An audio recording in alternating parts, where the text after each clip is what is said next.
Okay, here is your puzzler checkup. So in this problem, there was delivery of 2 boxes, and inside the boxes were bags of fish. And the first bag had 1,212 fish. Second box had 389 fish in it. So we're talking about a lot of fish here.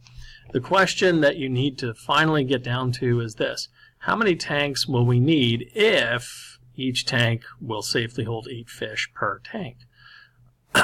So the first step to the problem, most everybody did correctly. You added 1,212 and 389, and you would have gotten 1,601 fish between those 2 boxes.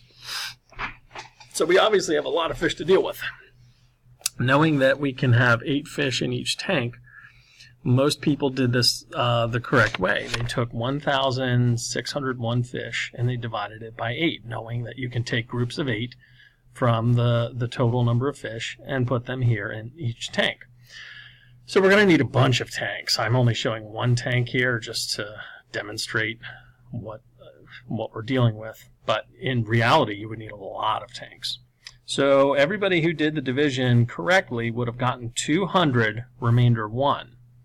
Now, here's where we get into the last little tricky step. If your answer is 200 remainder 1, you're not finished.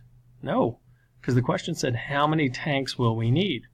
The reason we're not finished is because your remainder 1 is one little fishy that still does not have a tank.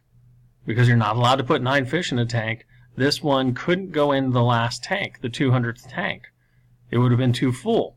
So guess what? You have to get 1 more extra tank. Bloop, then you can throw your fish in the tank and you will have a nice happy fish. So the real answer when it comes down to it is you will need 201 tanks, not 200 tanks. So congratulations to Braxton for getting this one right. Nice job, Braxton.